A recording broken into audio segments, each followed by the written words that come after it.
皆さん、こんばんは。夜中で夫が寝ているので、小声で失礼します。インドネシア在住の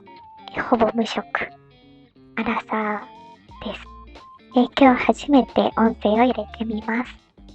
今は2月14日バレンタインの夜中の2時過ぎです。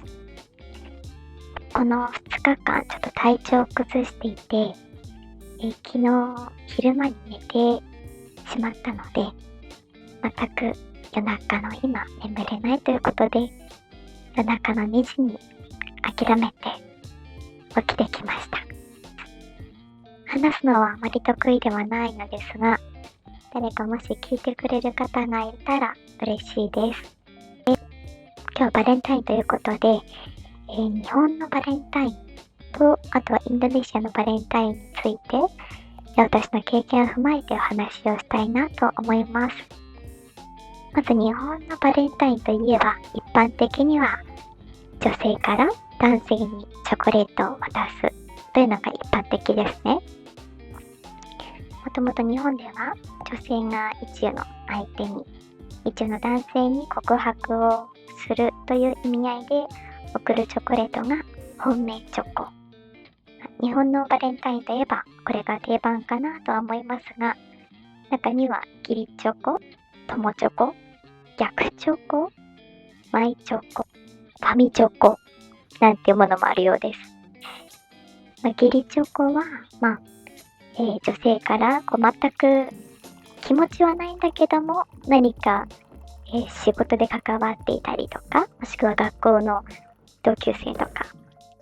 もしくは、ただの友達とかに渡すようなのが義理チョコ。全く恋愛感情のないものが義理チョコ。で、友チョコは、女性同士。仲のいい女性、仲のいい友達に対して渡すのが友チョコ。で、逆チョコはあまり私は聞いたことはないですけども、男性が女性に渡すチョコレートのことを逆チョコというようです。で、近年ではこれが実は多いんじゃないかなって思うのがマイチョコで、自分で自分のために、日頃の頑張りのために購入して楽しむチョコレート。もはやもう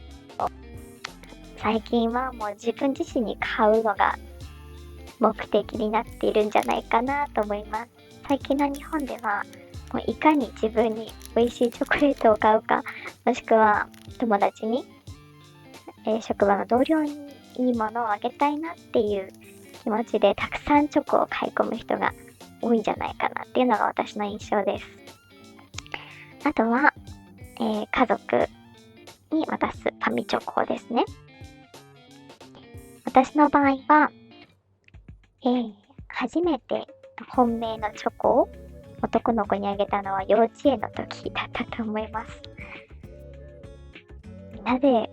その男の子にあげたのかは全く覚えていませんが、母親にチョコレートを渡したいという風に伝えて一緒に買いに行って、で、幼稚園で渡した記憶があります。でもその時にとても親に冷やかされましたので、もうそれ以降は小学校、中学校とともに誰かにチョコレートを渡すということはしませんでした。高校の、クラスメートが、単純にクラスメートとして大好きだったので、自宅で、クッキーを焼いて、みんなに一枚一枚バレンタインに配っていました。あとは、大学の時は当時付き合っていた方に、手作りでチョコレートとクッキーと渡した記憶があります。あとは、社会人になってからは、女性の多い職場にいたので、あまりバレンタインというものを気にしたことがなかったんですけど、このコロナ禍で、いろいろと移動がありまして、男性がほとんどの部署にやってまいりました。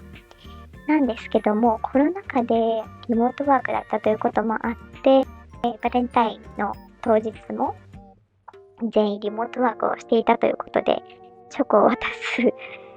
道はないだろうと考えて、私はあぐらをかき、チョコレートは渡しませんでした。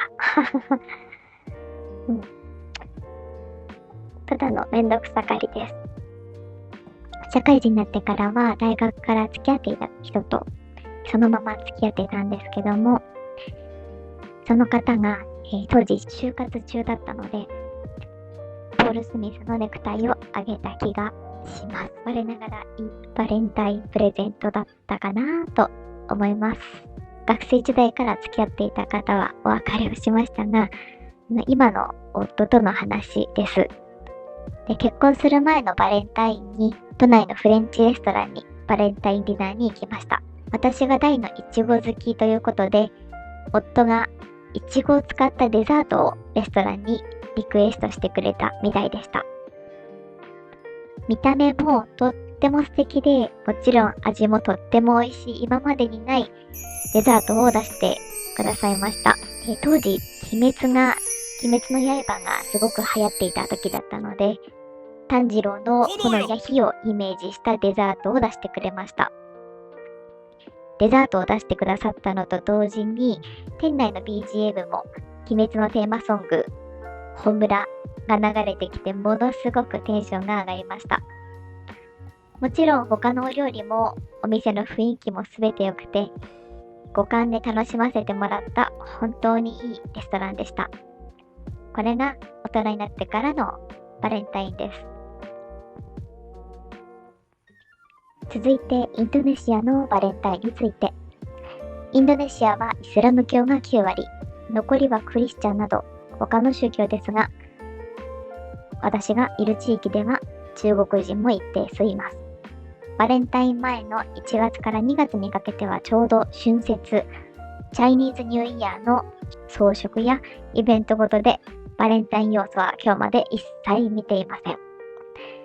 日本だと街もデパートもお菓子屋さんもバレンタイン戦争みたいになるので、この時期は個人的にはワクワクしますが、インドネシアには全くありません。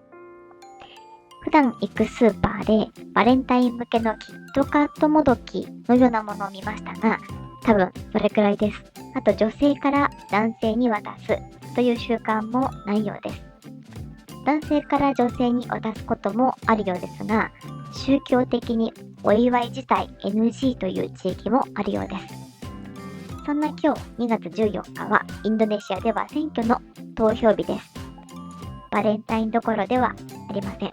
私が知る限りの情報なので、もしよく知っている方がいたら教えてほしいです。